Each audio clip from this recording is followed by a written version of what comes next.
there, guys. This is Matt Spinks coming to you this week from Fort Wayne, Indiana, with another episode of the Firehouse Chronicles. I just wanted to speak to you this week a little bit about the topic of suffering and clear up some misunderstandings and just refresh your heart. You're the beautiful beloved of God, and there's so many amazing truths that you already know, and this will resonate deep inside you, but I just want to bring things to your remembrance today so that we can live in the glorious freedom and liberty that we are as sons and daughters of God. So, just want to reveal true healing in your heart, because many people have years of buried pain, believing that the world is an awful place. Many people believe, because of these misunderstandings regarding suffering, that, who would really want to raise kids here? Or, you'll even hear, awakened people's, quote-unquote, people that are walking in, revival or awakening, and they'll say phrases sarcastically, like, just another day in paradise. But, maybe after today, you'll be able to speak that with all honesty and say, it is paradise here on earth. Because that's what Jesus came to reveal. Paradise on earth, heaven here and in the now. But maybe your picture is not a God of paradise. Maybe you see a God that has to include pain and suffering.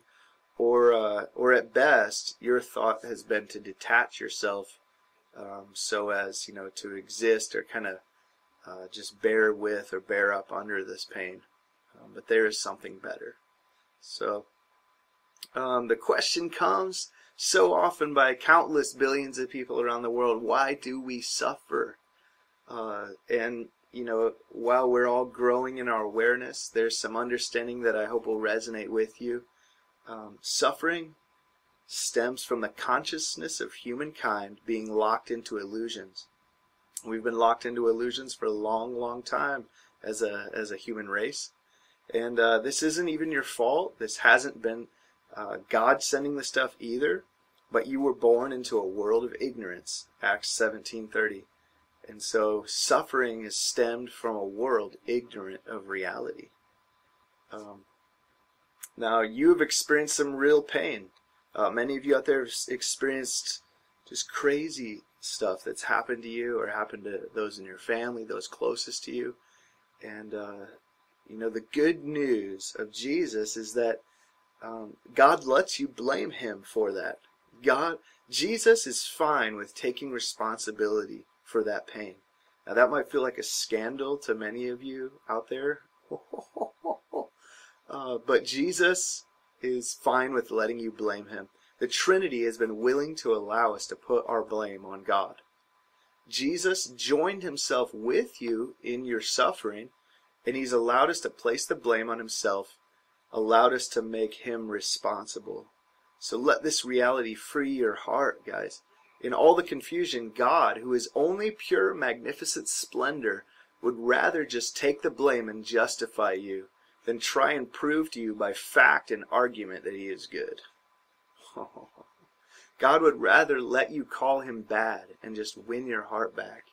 The life of Jesus reveals this God that would live in our confusion just to love us and to bring us home in him.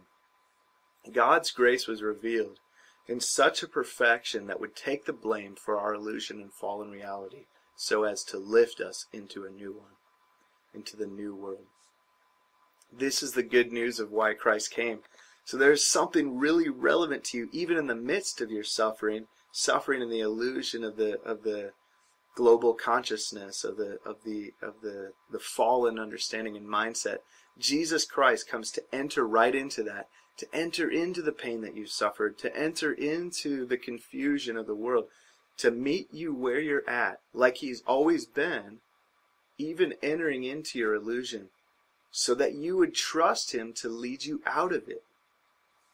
I don't know if you've seen the movie What Dreams May Come, one of my favorite movies with Robin Williams. This is really relevant to the part of that movie where Robin Williams' character even goes into hell rather than live in heaven without his wife. And it's a picture of Jesus, guys. Whatever you think about the rest of that movie, that is a picture of Jesus. He would rather live in hell than be in heaven without you. He entered into your hell. God is so freaking beautiful, guys. So much better than we may have imagined. And but you know, this suffering was never ultimately what God wanted for your life. He never wanted you to have to go through that hell. You were always perfect in his eyes, preserved as his original masterpiece, even when you were lost in that confusion. That's why Jesus entered into it. That's why Jesus came to the earth, because he's always saw you as so valuable, so beautiful. Now, many people have said that God needed to use this suffering to perfect us, as if God needed to send us to hell, you know, as if God needed to send us to purgatory or something in order to perfect his plan. Like this earth is a purgatory or a hell for you to go through in order to be perfected. Many people even say that you have to continue to suffer in order to grow. And a lot of this, you know, this can stem from that much confused passage in Hebrews chapter 5. So misunderstood, where it says that Jesus learned obedience through what he suffered. But let me just expose that right now, guys, and show you that that passage is turned on its head to mean the exact opposite of what so many people have said. Hebrews 5:8, it does say that Jesus learned obedience through what he suffered, but this is not a pattern for your life. This was talking about the Jesus that previously knew what it was like to be God, but now Jesus was learning what it was like to be in mankind's confusion. Hebrews 5 is talking about, in context of the whole book of Hebrews, you got to always, you know, check out the context of the letter. Hebrews 5 is talking about Jesus as a perfect high priest. A high priest must fully understand both God and man, so as to bridge the gap in communication. So Jesus, by experience in both being God and being man, could fully bring perfect understanding between heaven and earth. His suffering there, his learning obedience through what he suffered, was so that you didn't have to suffer anymore.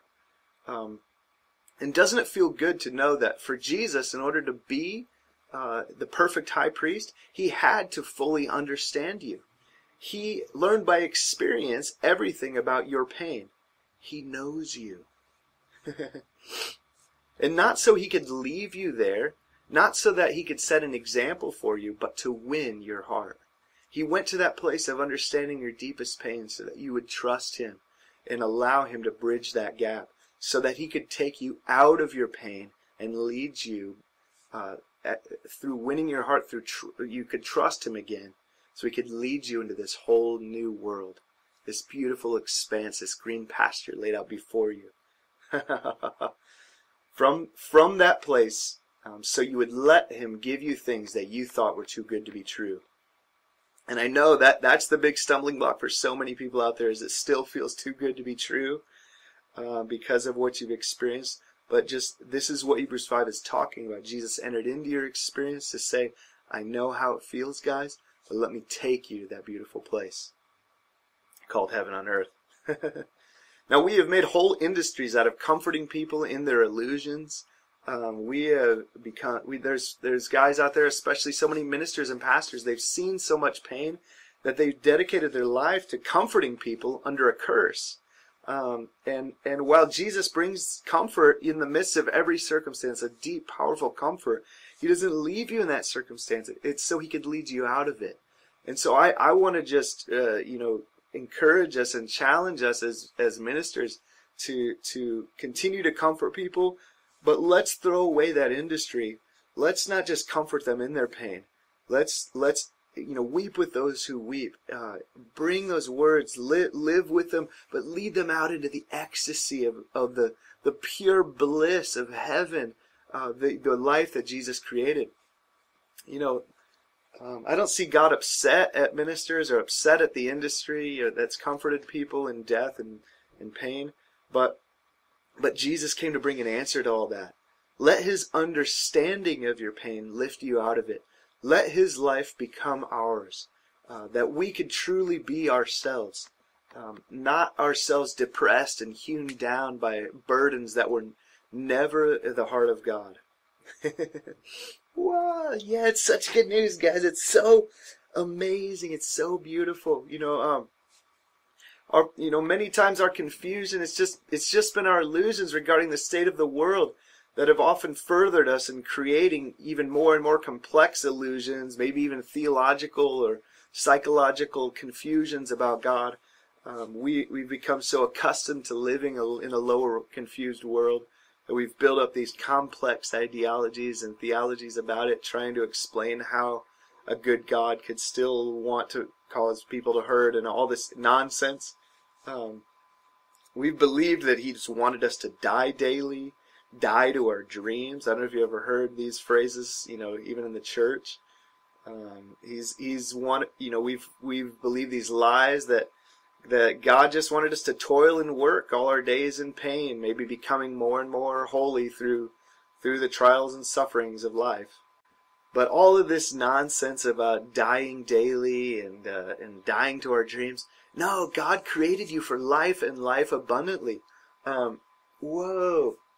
I don't know if you've noticed that all these guys that are trying to die daily are just toiling all their days. They're suffering. They don't seem to be, the fruit isn't that great, guys. It's not to let the fruit of those mentalities speak. This is the confusion that religion is built around, trying to become more holy and trying to become this and that and add more and more and more, until you're just too burdened down to do anything. In fact, it's a spirit of suicide. And I mean, there's people in and out of the church, but in every way caught up in this, and even ending their lives over the misunderstanding, and or at least at best they're just living a life where they're already dead. I present a revolution in this mindset. Let's look at Jesus. Jesus didn't come to set an example for us to suffer more, to set an example for us to die more, but Jesus came to do once for all, to enter into our illusion so as to bridge that gap, allowing us to simply to blame him for all the problems. He's fine. He says, cast your cares on me, that you might see as he wins your heart that it was all an illusion, that you can wake up to a good God who made a good world for us to live in goodness, where there is no cosmic pain police out there trying to punish and hurt anyone. Jesus wants to give us an easy and light load to journey on with him, to free us from this die to self, this die daily mentality, that you might live daily. John 10:10 says the thief comes to steal, kill, and destroy. Those things are authored by a thief, but Jesus came that you might have life and have life more abundantly. So what's the source you're drinking from here, guys?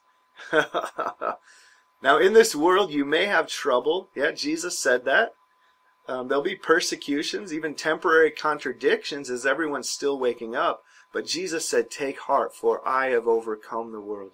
And those are real words that have real power. It's not just this theological, brother, we're all going to live eternally spiritually. No, Jesus wanted to remove death entirely. Jesus came to remove troubles and sufferings and hardships entirely, that the whole cosmos could wake up. So, yeah, you may have persecutions and temporary contradictions, but this is just a result of everyone waking up, guys. So why not just wake up now?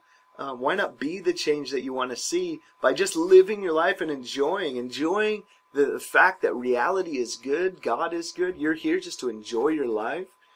God didn't create you just so you could try to please him or try to be more holy. God is so good. God just released you to enjoy all creation and to enjoy the realm of the Spirit, to enjoy heaven on earth, guys. And if you've experienced pain, go with the Lord to those places. He'll even let you blame him, and he knows what it feels like. So why not just release that pain to him today? Why not just release that suffering? Allow Jesus to carry it. Allow Jesus to reveal to you how much he understands that. That's what Hebrews 5 is talking about.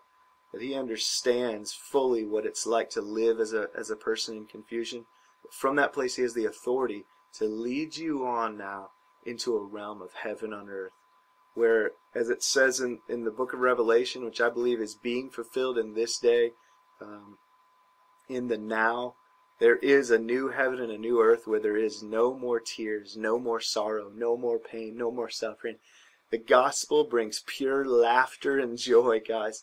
Purity, pure freedom. I know you've been through a lot. I know mankind has seen so much, but there's a new world. Let's not lock ourselves in by our ideas. Let's not remain in the fallen mindsets of a God that's causing pain and locked us into pain.